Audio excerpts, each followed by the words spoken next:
Hey, what's going on, faithful? Welcome back to the Gilded Gang podcast. Well, we got some more great news and another great interview from Steve Young. This time was actually not on the radio, as is per usual for him, but it was with Matt Maiocco. He sat down when he was at Edgewood, and he discussed Brock Purdy. He discussed a bunch of different things, including all the quarterbacks. So Brock Purdy, obviously, Trey Lance, and Sam Darnold. And it looks like Steve's got some pretty glowing things to say about all the three guys. You know, he didn't talk at all about obviously the fourth guy, Brandon Allen, but I think the expectation is that it'll still be among those top three guys to really be competing to not just start week one, but just to play at all and start this season. So those are the main guys. And he had a lot of interesting things to say. For the purposes of our show, as you guys know, I want to focus mainly on what's leading up to week one and just what my thoughts are and just how I want to interpret what Steve said and how that affects the team going into week one against the Pittsburgh Steelers. So, with that in mind, I just wanted to say that I thought it was some interesting stuff. If you haven't listened yet, this was a few days ago. I want to say it was today's Sunday, so it was on Friday, I believe, that Steve did that interview, or at least that Matt Maiocco posted on 49ers Talk. So if you haven't listened to it yet, there's a link there as I'm showing you on Twitter. If you follow Matt Maiocco, you can click the link there that he has, the bit.ly link, and go check it out. You obviously can check it out on NBC Sports Bay Area. I feel like I'm just doing shameless plugs for these guys, but really, it's a really good interview to listen to. You know, Steve is usually a good voice when it comes to understanding the quarterback position, and it's something that I'm always really interested in and fascinated by. And so the things that he was talking about with in terms of Brock that I thought were interesting was he felt that, and this is a quote from Steve, that Brock should be limitless. And I thought that was really interesting because with all the limitations placed on him based on where he was drafted with the last pick, as we all know, in the draft last year.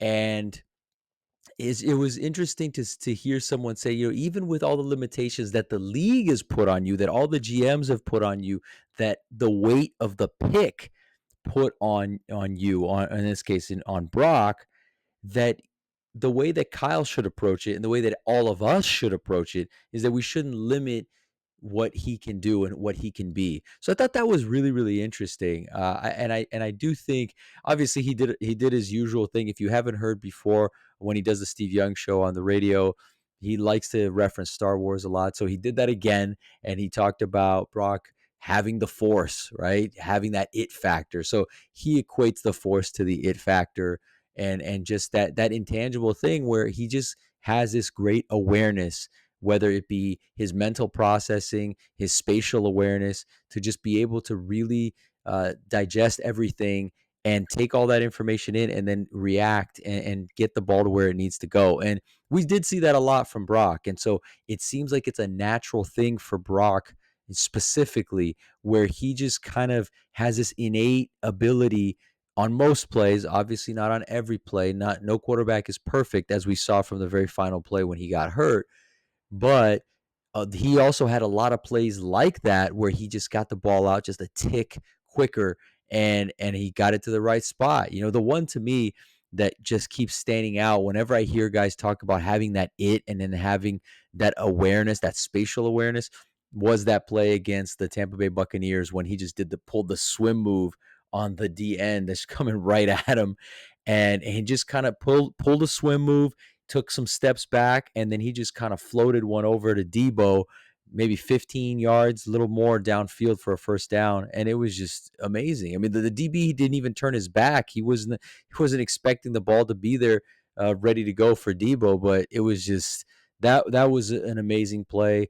The ones that aren't spatial awareness, but it's just awareness of where your guy is and him kind of coming open, was that very first pressure throw that he had against Miami, where Jalen Phillips is just about to clock him, and he gets it out to Kittle, again, 15, 20 yards straight down the seam, where he must have seen really just a flash of color in front of him. He probably just saw the red jersey barely making its cut, if even that. And he said, I'm just going to throw it. And he kind of, let's, sometimes quarterbacks just want to throw a guy open. And that was throwing a guy open. That was throwing a guy blind, really, with all that pressure in your face. So, but he got it there on the money. So it's throws like that we really haven't seen anyone else make, and that includes Jimmy, that includes everybody else, obviously Trey, that includes all these other guys that have played in this system. I mean, going back to Jeff Garcia, I don't remember Jeff making some of these throws. So that's why I think when people think, oh, you're making too much of this or it's too much of a big deal, I'm not in that camp at all. I think this is a big deal.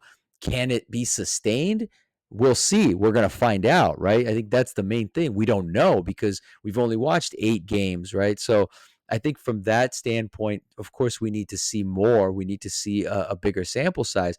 But what we've seen in the short term has been really, really impressive. And it's not typical of quarterbacks, let alone quarterbacks coming into the league in the last pick of the draft. I mean, rookie quarterbacks typically don't do this kind of stuff until maybe 4th, 5th, 6th year, if they do it at all. Because let's really be honest, some of the stuff that we saw Brock do, like I said, I don't remember Jeff Garcia doing it. And Jeff Garcia was a really good quarterback for the Niners, and he was a 4-time Pro Bowler. So we really got to, again, of course, we have to slow our roll because I'm not going to take it as far as comparing Brock to someone like that for a career, but I'm just talking about just some of the plays, right? Just in those moments and some of the throws that I've seen. I mean, another throw that I think for me was the best, most impressive throw that he made, and the one that left more of a lasting impression on me was that mad scramble from one end to the sideline to the other in the wild card game against Seattle, where he hit Brandon Ayuk right in the corner, and then Brandon dropped that ball, which we know it haunted him because he apparently he looked really good in OTAs, and he's just been busting his butt to show that he's a much better receiver. So, that's the next step for him. But that play right there to me was incredible because I mean there was maybe he kept having to fake out different guys. He had 2 or 3 pump fakes before letting go of that ball again with the guy about to clock him, and he puts it on the money, which was at least 20, probably 25 yards downfield if you count the end zone and right into that corner. So that's not an easy throw. That's not like a 5 yard or a 10 yard. I mean, you have to get some depth. It wasn't like he threw some kind of rocket to that corner, but he still threw it with some pace and obviously with amazing accuracy under heavy pressure from the Seattle defender. So it's those kinds of things that are going to be really interesting to see. And maybe this is what Steve was talking about with having that limitless kind of mindset that Kyle should have, and that as fans we should have when we watch him. So he talked about some other things too. Obviously, he talked about Trey going out and trying to just go get the job, and he can do it, right? I think Steve still feels like a lot of the work that Trey has put in right now in the offseason and is currently putting in and will put into preseason, all that's valid and that's all going to be assessed by Kyle. So that will be really interesting to see because I think right now Kyle is basically saying it's an open competition, right? Like that's kind of what he's saying.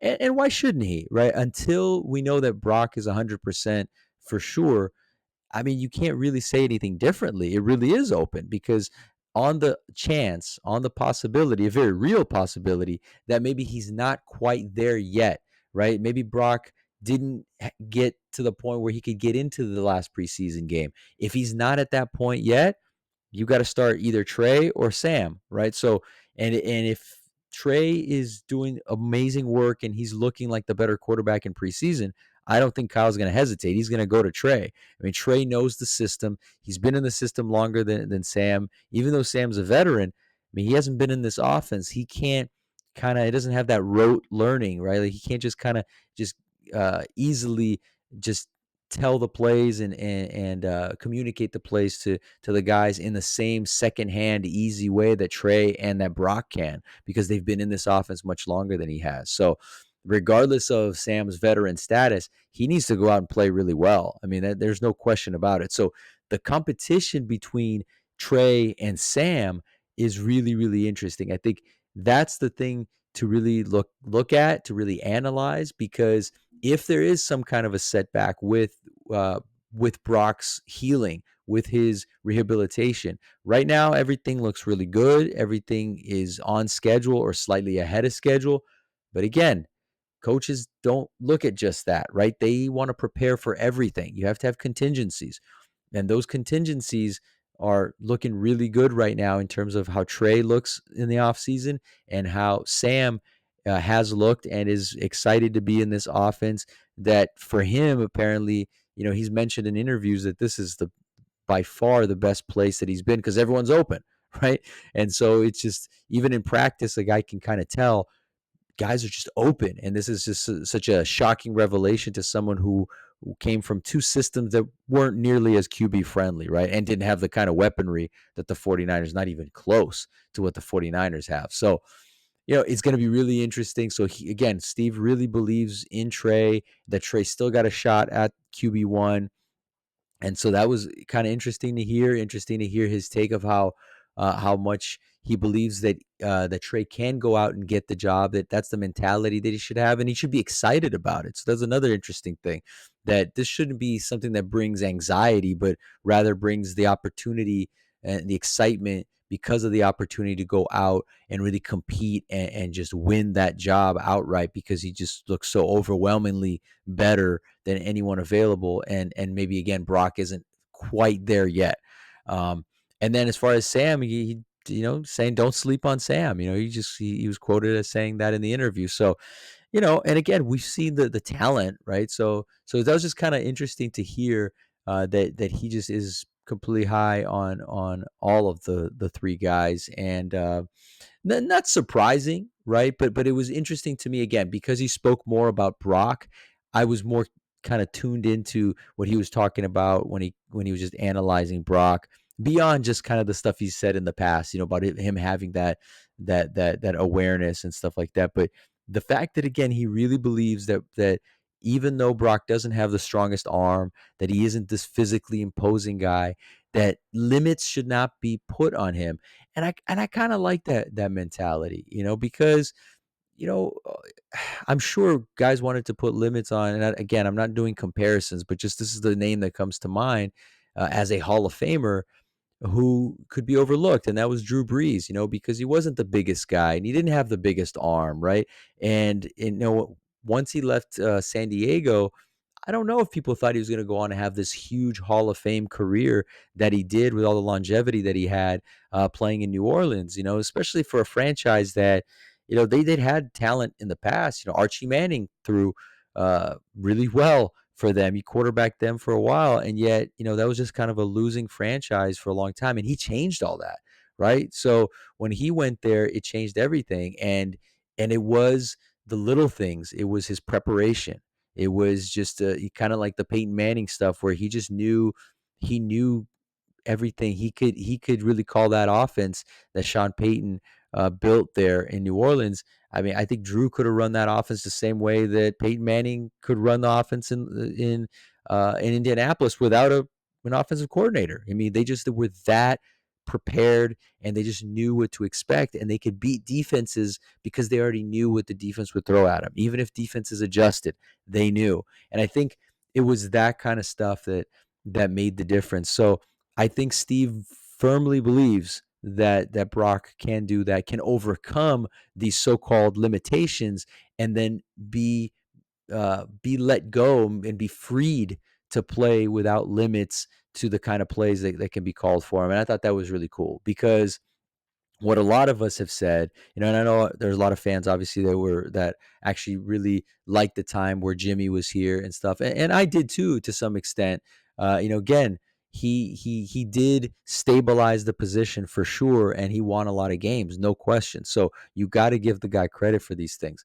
But as far as just being able to call any play, we know that Kyle didn't feel as though he could call any play with him, and so although Brock isn't that big armed guy as well, he has a better arm than Jimmy, in my opinion, and he can do more as far as his mobility. And there's just, at least in the short term, he's shown a lot more. And so there's this idea of, like, maybe we can design different plays to attack different parts of the field, and maybe do more play action, more bootlegs, more different things that he could do and get him on the move. And again, with the weaponry that he has with CMC and Kittle, again, it's also different. The weaponry is much better, right? Brock has much better weapons to work with than we've had the last 2, 3, 4 years. So that part also comes into play.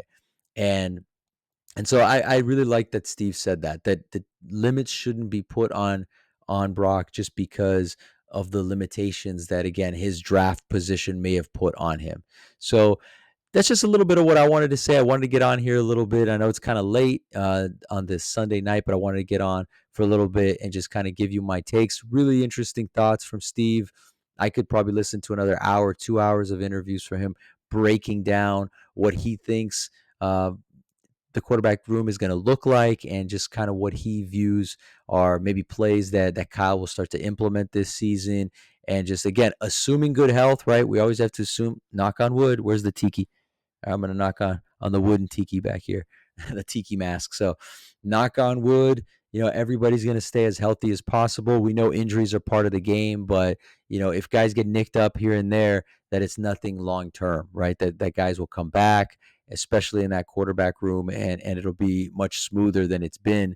But if that's the case, it's just be really, really interesting to kind of see it all play out. So make sure you like and subscribe. Really appreciate your support. Leave some comments down below. Really want to know what you guys think about all this, what you thought of Steve's thoughts, and how you see this all playing out. It's getting closer, guys. August 13th is the first preseason game. And again, guys, the vets are reporting to camp this week. So that should be a lot of fun as well. Thanks so much for following the channel. Really appreciate it. Have a good night, everybody. Take care.